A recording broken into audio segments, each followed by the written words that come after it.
आज एक ग्लोबल खबर से कर रहे हैं, क्योंकि घड़ी मिला लीजिए, काउंटडाउन शुरू हो चुका है।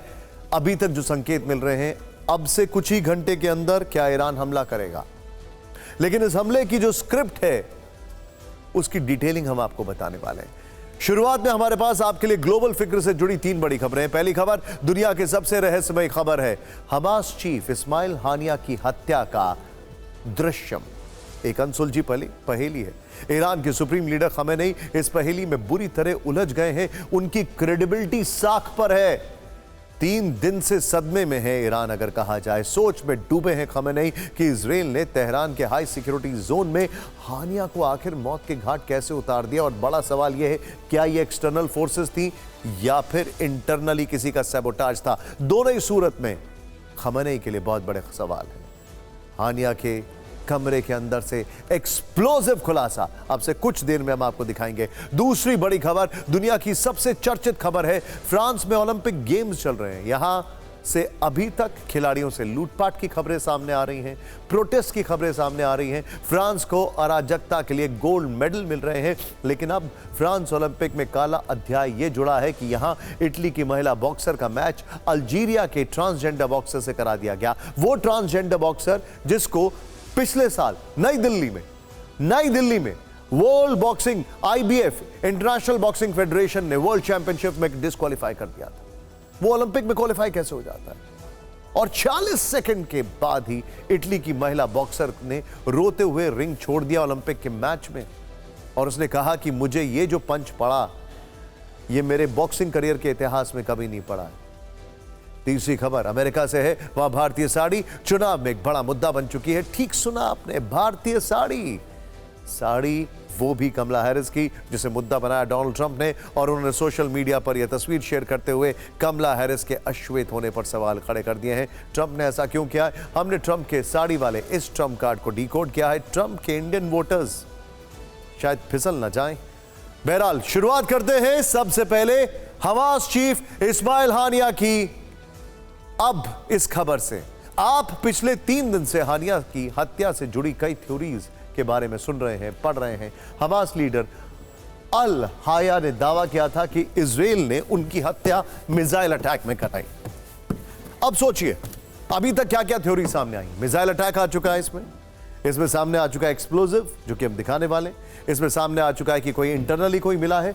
बस अब यही सामने आना बाकी है कि स्पेस से अटैक किया है। खैर चलिए, जोक सपाट। अब हम आपको जो बता रहे हैं, ईरान ने दावा किया था कि यह मिसाइल बाहर से लॉन्च हुई। ठीक है, हानिया उस वक्त रात के 2 बजे के आसपास सो रहा था। हमारी ग्राफिक टीम ने बड़े अच्छे ग्राफिक्स आपके लिए बनाए हैं। कहा यह भी गया है कि हानिया को मारने के लिए इजराइल के F-35 फाइटर जेट ने 1500 किलोमीटर की उड़ान भरी थी। ओके, एक थ्योरी यह भी सामने आई थी कि इजराइल ने हानिया को ड्रोन से मिसाइल लॉन्च करके मारा था, स्पाइक और स्पाइस मिसाइल, जिसका हमने कल जिक्र किया था। ठीक वैसे ही जैसे अमेरिका ने अलकायदा के आतंकी अल ज़ावाहिरी को काबुल में मारा था। लेकिन न्यूयॉर्क टाइम्स ने हानिया की हत्या पर अब चौंकाने वाला खुलासा किया। न्यूयॉर्क टाइम्स के मुताबिक हानिया का मर्डर मिसाइल हमले में नहीं हुआ है। हानिया को मारने के लिए इजराइल ने कोई ड्रोन लॉन्च नहीं किया है, बल्कि कमरे के अंदर ही बम को प्लांट करके हानिया को मार दिया गया। इजराइल के दुश्मन ईरान, हिजबुल्लाह और हमास की फिक्र बढ़ाने वाला मोसाद का यह हाईटेक प्लान देखिए।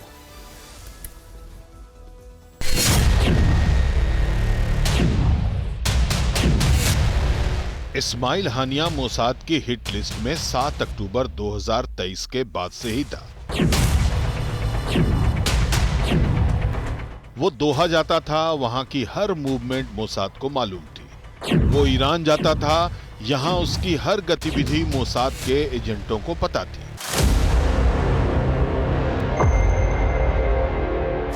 मोसाद को यह भी मालूम था कि वो हर बार तेहरान में IRGC के सबसे सुरक्षित गेस्ट हाउस में ही ठहराया जाता है और हर बार यहां उसका एक ही रूम फिक्स होता है।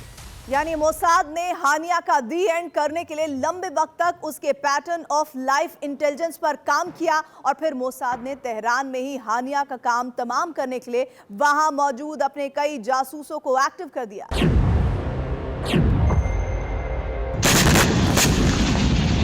न्यूयॉर्क टाइम्स की रिपोर्ट के मुताबिक हानिया के रूम में ही बम को प्लांट करने का प्लान बनाया गया। इसके लिए 2 महीने पहले ही बम की तस्करी करके तेहरान पहुंचाया गया था।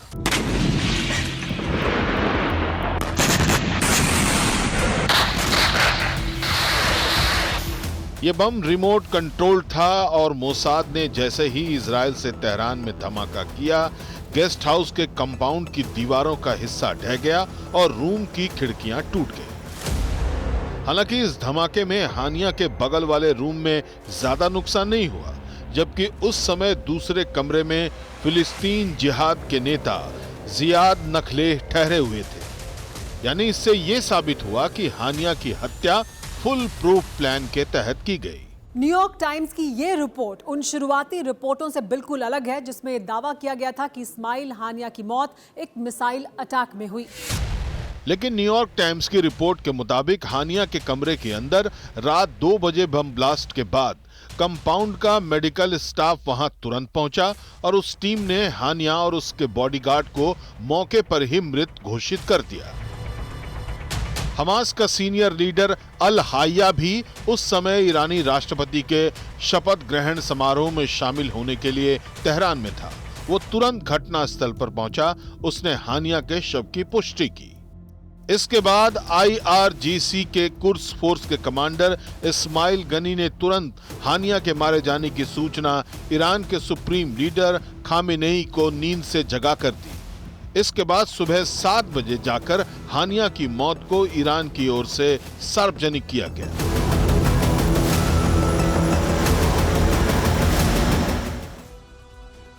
न्यूयॉर्क टाइम्स ने खुलासा 2 ईरानी और 1 अमेरिकी अधिकारी समेत पश्चिमी एशिया के 7 अधिकारियों के हवाले से किया है।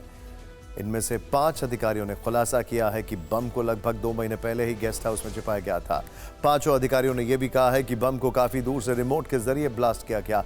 गेस्ट हाउस में बम को कैसे छिपाया गया, इसके बारे में अधिकारी अब तक अनजान हैं। अधिकारियों को यह भी नहीं मालूम है कि हानिया के रूम में विस्फोटक कब और कैसे लगाए गए, लेकिन अधिकारियों ने नाम न बताने की शर्त पर जानकारी दी है कि मोसाद को हानिया की हत्या की योजना बनाने में कई महीने लगे।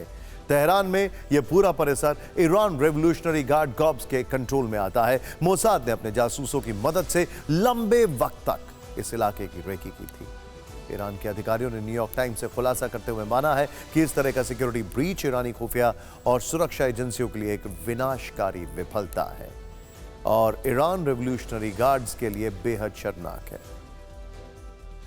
हानिया की हत्या तेहरान में हुई, लेकिन उसे आज कतर की राजधानी दोहा में सुपुर्द खाक किया गया। ब्रिटिश मीडिया मिडिल ईस्ट आई के मुताबिक आज दोहा की सबसे बड़ी मस्जिद में नमाज पढ़ी। इस दौरान हजारों लोग हानिया को अंतिम विदाई देने पहुंचे। तुर्की ने हानिया के सम्मान में अपने देश के झंडे को आधा झुका रखा। यह आपको नहीं भूलना चाहिए कि हानिया की आखिरी मुलाकात तुर्की के ही फॉरेन मिनिस्टर से हुई थी। तुर्की और पाकिस्तान में आज शोक मनाया जा रहा है। हानिया को दोहा में लुसेल के एक कब्रिस्तान में दफनाया गया, लेकिन सोचिए कि हानिया की मौत से किसे सदमा लगा है और किसके चेहरे पर मुस्कान आई है। हानिया की हत्या से सब ज्यादा हमास के बाद ईरान सदमे में। यह गौर करने वाली बात है क्योंकि उसकी हत्या तेहरान में हुई है और यह ईरान के लिए एक बहुत बड़ा सिक्योरिटी ब्रीच है। हानिया की हत्या पर हिजबुल्लाह भी मातम मना रहा है। हिजबुल्लाह चीफ नसरुल्लाह डर के साए में होगा क्योंकि उसे भी कहीं ना कहीं यह लगता होगा कि बेरूत में रहकर भी वो अब सुरक्षित नहीं। हानिया की हत्या की वजह से सबसे ज्यादा तनाव में यमन के हूती भी हैं। इस बीच हानिया की हत्या पर सबसे ज्यादा मुस्कान नेतन्याहू के चेहरे पर आई होगी क्योंकि मोसाद ने हानिया की हत्या करके हमास की रीढ़ तोड़ी है, हमास को कमजोर किया है और हमास को खड़ा होने में अब वक्त लग सकता है। सबसे बड़ी बात इजराइल से संदेश देने में इजराइल ये संदेश देने में फिर कामयाब हुआ कि वो अपने दुश्मनों को ना भूलता है, ना माफ करता है और सही समय आने पर इंतकाम लेता है। हानिया की मौत से कहा यह जा रहा है, एक्सपर्ट्स का कहना है कि जो अरब मोनार्क हैं वो बहुत खुश हैं, दिखा नहीं रहे लेकिन यह सच है। और इजराइल के अलावा हानिया की मौत से शायद खुशी अमेरिका के चेहरे पर भी आई होगी क्योंकि हमास ही कमजोर नहीं होगा बल्कि पश्चिमी एशिया में अमेरिका का दुश्मन नंबर 1 ईरान भी कहीं ना कहीं कमजोर पड़ेगा। लेकिन जैसा कि अमेरिका और इजराइल को लगता है ईरान और हमास कमजोर पड़ेंगे, क्या वैसा होगा? क्योंकि ऐसी एक नहीं कई रिपोर्ट्स हैं जो इशारा कर रही हैं कि ईरान इजराइल से बदला लेने के लिए घातक प्लान बना चुका है। 4 देशों से इजराइल पर एक साथ धावा बोल सकता है। इन 4 देशों में लेबनान भी शामिल है और लेबनान से ऑपरेट करने वाले हिजबुल्लाह ने इजराइल से इंतकाम का ट्रेलर दिखाना शुरू कर दिया है। 31 जुलाई को इजराइल ने तेहरान में हमास चीफ हानिया को मार दिया था, तो बेरूत में हिजबुल्लाह के टॉप कमांडर फुआद शुकर को एयर स्ट्राइक में मार गिराया था। फुआद शुकर की मौत के बाद हिजबुल्लाह चीफ नसरुल्लाह ने इजराइल को रेड लाइन क्रॉस करने की वार्निंग दी थी। कल रात हिजबुल्लाह ने कमांडर की मौत का बदला लेने के लिए इजराइल पर 70 रॉकेट से एक साथ हमला किया और उत्तरी इजराइल के गलीली को टारगेट किया। रॉकेट हमलों में भारी नुकसान का दावा किया जा रहा है। इजराइल ने हिजबुल्लाह के 90% अटैक को नाकाम करने का दावा किया है। हिजबुल्लाह के रॉकेट स्वाम को आसमान में ही नष्ट कर दिया गया। इजराइल ने हिजबुल्लाह के इस हमले के बाद जवाबी कार्रवाई भी की। दक्षिण लेबनान के येटर इलाके में एयर स्ट्राइक करके कई इमारतें जमींदोज कर दी और हिजबुल्लाह के कई ठिकानों को तबाह कर दिया है। बात जहां तक हानिया की मौत का बदला लेने के लिए ईरान के अगले कदम की है, तो ऐसी खबरें भी हैं कि ईरान जंग के मैदान से लेकर यूएन के वैश्विक मंच तक इजराइल के खिलाफ हार्ड लाइन खींच चुका है। ईरान के विदेश मंत्री ने संयुक्त राष्ट्र में अनुच्छेद 51 का हवाला देते हुए आत्मरक्षा के अधिकारों वाली दलील दी, तो अमेरिकी सूत्रों के हवाले से हिब्रू मीडिया ने दावा किया है कि ईरान इजराइल के खिलाफ 14 अप्रैल से भी बड़े हमले की प्लानिंग कर रहा है। यह चिंताजनक खबर है। 14 अप्रैल को 350 रॉकेट दागने वाले ईरान ने इस बार हजारों मिसाइलों से तेल अवीव को दहलाने का प्लान बनाया है। इजराइल पर एक साथ ईरान, इराक, यमन, सीरिया यानी 4 देशों से हमले का चक्रव्यूह रचा गया है। कई दिनों तक ईरान और हिजबुल्लाह की इजराइल पर हमले की योजना है। हाइपरसोनिक और बैलिस्टिक मिसाइलों से अटैक का प्लान है। हालांकि ईरान के खतरनाक इरादे की भनक इजराइल को भी है और ऐसी रिपोर्ट्स हैं कि अमेरिका और इजराइल ईरान से सीधी जंग की तैयारी में है। वॉरशिप्स आ चुके हैं वहां पर, कई फाइटर प्लेन्स ऑल अलर्ट पर हैं और इतना ही नहीं, इजराइल ने अपने कई यूनिट्स को स्टैंड बाय पर कर दिया है। कार्गो प्लेन्स लगा दिए हैं अपने सिविलियंस को एवैक्यूएशन के लिए।